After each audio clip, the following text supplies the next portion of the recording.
Imagine being stranded on an island so remote, ships visit maybe once a year. No electricity, no running water.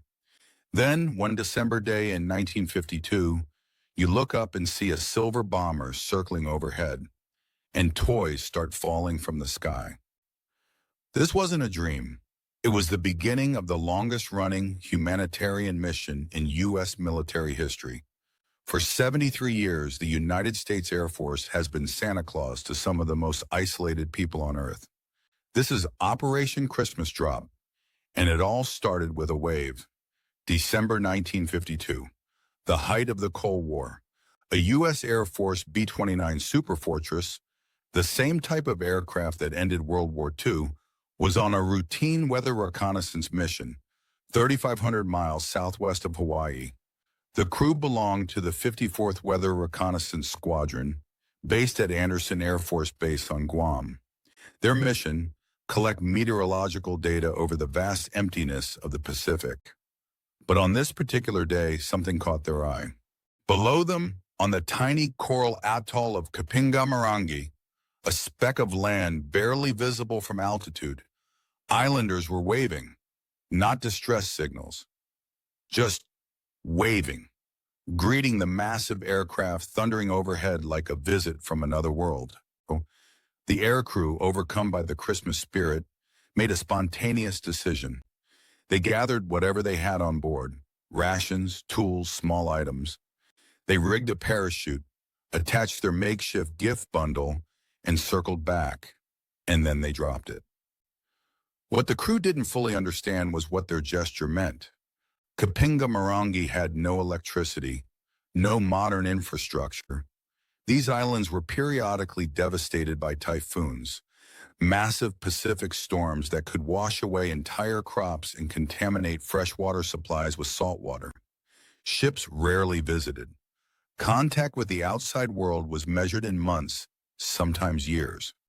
That single act of kindness, dropping supplies from the sky, ignited something extraordinary. The next year, the Air Force did it again and again. What started as an impromptu gesture of goodwill became an annual tradition. By the 1960s, it had a name, Operation Christmas Drop. Today, 73 years later, it stands as the Department of Defense's longest-running mission, still in full operation, and the longest-running humanitarian airlift in the world. Every December, something remarkable happens at Andersen Air Force Base in Guam and Yokota Air Base in Japan. Thousands of volunteers, military personnel, families, local residents, converge for what's become the Pacific's most heartwarming military operation. Operation Christmas Drop operates under what the military calls the Denton Program, a federal initiative that allows private humanitarian organizations to use military cargo planes for relief missions. But this is no ordinary relief mission. Months of preparation go into each drop. Volunteers construct sturdy collection boxes. Local businesses donate supplies. Families sponsor individual boxes, carefully packing them with essentials: fishing nets, construction materials, rice, canned goods, powdered milk, clothing, medical supplies, school supplies, and toys. Always toys. Each box weighs approximately 400 pounds. By modern standards, the operation delivers around 40 tons of supplies annually across an area roughly the size of the continental United States. The target? 56 islands across Micronesia.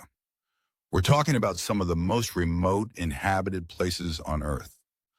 Islands where populations range from 100 to 500 people. Places where a visit from a cargo ship is a major event, and Operation Christmas Drop might be the highlight of the year. But here's what makes this mission tactically brilliant. It's not just charity, it's training. The operation uses a technique called low-cost, low-altitude airdrop, or LCLA. And there's a specialized variant called Coast Humanitarian Airdrop, or CHAD. These are real combat resupply tactics. The bundles use repurposed personnel parachutes and expendable cardboard containers, cheap, effective, and requiring no recovery equipment. The aircraft fly as low as 150 feet above the water, right off the beach, to maximize accuracy and minimize drift. At that altitude, there's zero room for error. The pilots need to calculate wind speed, ocean currents, and drop timing, all while maneuvering a massive aircraft at extreme low altitude. It's the same technique used to resupply forward operating bases in Afghanistan, disaster zones, and combat environments where landing is impossible. Every December, air crews from the United States, Japan, South Korea, Canada, and Australia train together, honing skills they might need to save lives in future emergencies. Since 2015, Operation Christmas Drop has become a multinational training exercise.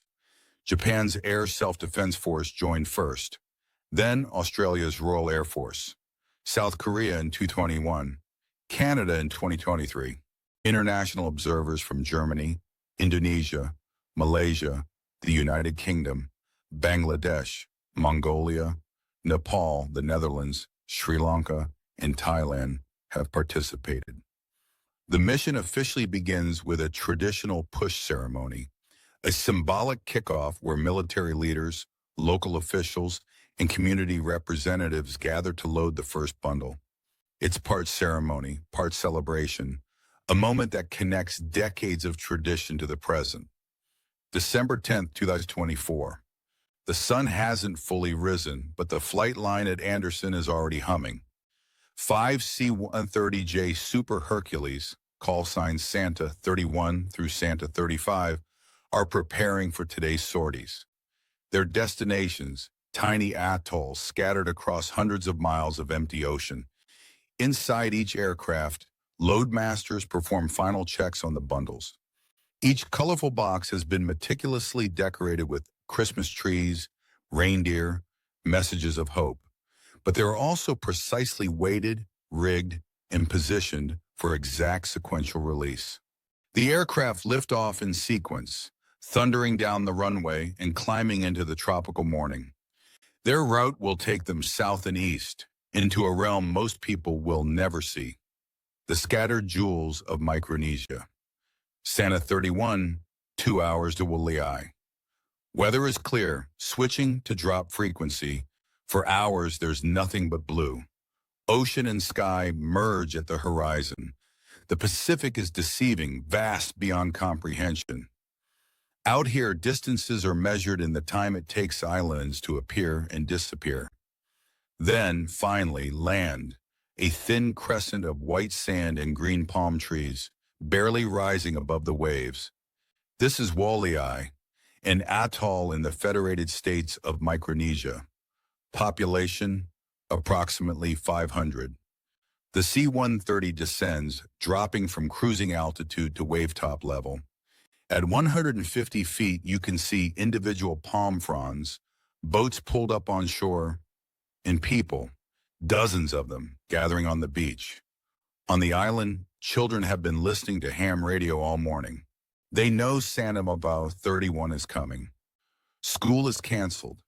The entire village has gathered on the western shore, scanning the sky. Then they hear it, the unmistakable roar of turboprop engines. The C-130 comes in fast and low, just offshore. Inside the aircraft, the loadmaster is in constant communication with the pilots. On final approach, 30 seconds to drop zone. Stand by. 10 seconds. 5, 4, 3, 2, 1. Push, push, push. The bundles tumble from the aircraft in rapid succession. Parachutes bloom, red, white, blue, orange. For a few seconds, it looks like the sky itself is raining gifts. The bodies hit the water just offshore with controlled splashes, bobbing in the surf. And then chaos. Beautiful, joyful chaos. Children sprint into the shallow water. Adults wade out with ropes and hooks. Within minutes, the entire community is working together to retrieve the bundles and drag them to shore. When you see the plane coming and the boxes start falling, everyone comes together. Young, old, everyone. It's like Christmas is real. Even the sky wants to give us something. From the aircraft, the crew watches the celebration unfold below. For many of them, seasoned combat veterans, training instructors, experienced loadmasters, this is the most meaningful mission they'll ever fly. I've flown combat missions. I've delivered supplies under fire. But watching those kids jump up and down, waving at us, there's nothing like it. Every single person on that crew is moved by it. This is why we do what we do. But there's no time to linger. Santa 31 still has 4 more islands on today's route. The next stop is 2 hours away. The mission continues. To understand why Operation Christmas Drop matters, you have to understand what life is like on these islands. Micronesia is not a single place. It's a region of over 600 islands scattered across 2.6 million square kilometers of the Pacific. The Federated States of Micronesia alone consists of 4 states: Yap, Chuuk, Pohnpei, and Kosrae. Add the Republic of Palau and the Commonwealth of the Northern Mariana Islands, and you're talking about dozens of populated islands where modern infrastructure is limited or non-existent. Some of these islands see cargo ships 2 or 3 times a year. Maybe. When typhoon season hits, roughly April through November, even that stops. The islands are entirely on their own, and typhoons are a fact of life here. On average, Micronesia experiences about 11 typhoons per year. Some years, like 2015, are catastrophic. That year, Super Typhoon Maysak, one of the earliest Category 5 typhoons ever recorded in the Western Pacific, devastated Ulithi Atoll. 5,000 people were left in desperate need of food, water, and shelter. Typhoons don't just destroy buildings. They contaminate freshwater lenses, the underground water that makes coral atolls habitable. Saltwater intrusion from storm surge destroys crops, taro, breadfruit, coconuts. Food sources that take years to regrow can be wiped out overnight. In 2002, Tropical Storm Chatan dropped 15 to 20 inches of rain in 24 hours just on Chuuk State, triggering landslides that killed 43 people. In 2004, Typhoon Sudal, the strongest to hit Yap in 50 years, damaged 90% of the island's structures. In 2019, Typhoon Wutip destroyed 136 homes across the FSM. Operation Christmas Drop delivers more than just supplies. It delivers hope, connection, and the reassurance that even across a vast ocean, we remain part of one family. For many of these children, the annual Christmas Drop brings their first toys, their first pair of shoes. For families, it brings rice that supplements their diet for months, fishing nets that are otherwise impossible to obtain, clothing, medicine, school supplies that mean the difference between education and illiteracy. And nothing goes to waste. The parachutes themselves become boat sails. The rigging cords are fashioned into fishing spear guns. The cardboard boxes become building materials. Every element of the drop finds a second life.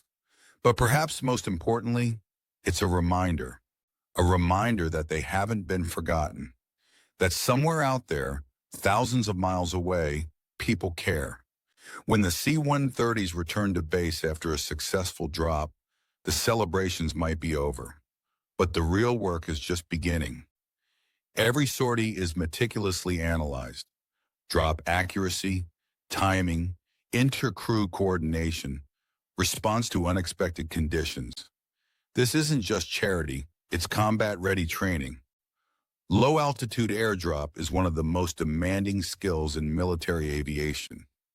At 150 feet, you're inside what pilots call the dead zone, too low to recover from most mechanical failures or pilot error.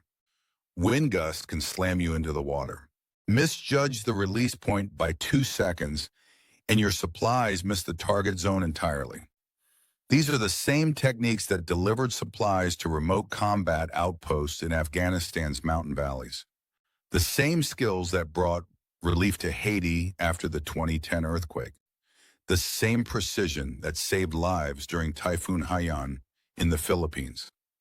But Operation Christmas Drop has evolved into something even more valuable, a multinational training platform. When Japanese, Australian, South Korean, Canadian, and American crews fly together, they're not just practicing airdrops. They're building interoperability.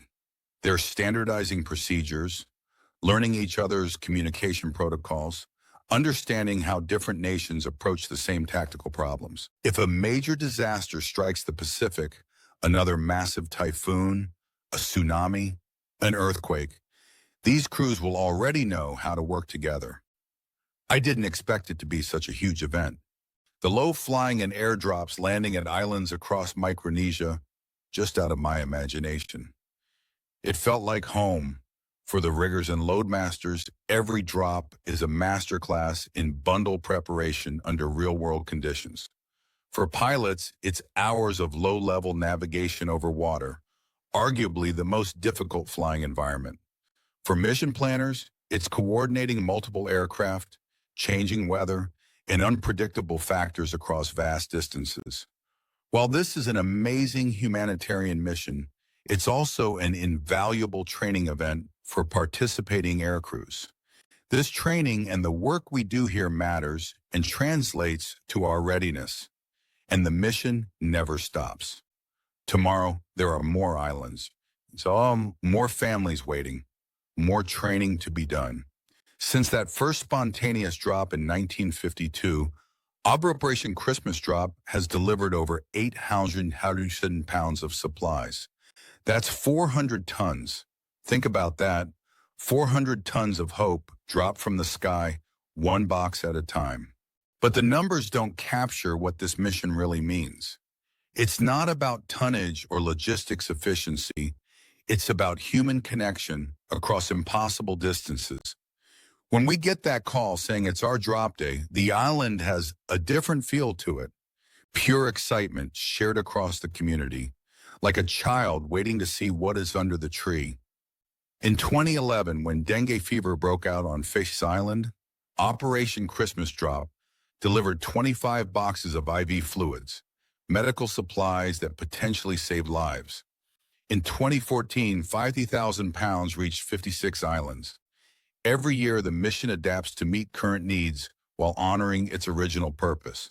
Even during the COVID-19 pandemic, when the Federated States of Micronesia's president initially opted out, the mission continued for Palau and other islands, with extensive safety measures to prevent transmission. Operation Christmas Drop even inspired a 2020 Netflix romantic comedy. But the real story is far more powerful than any Hollywood version. It's a story of continuity, of commitment, of military power used not for destruction, but for connection.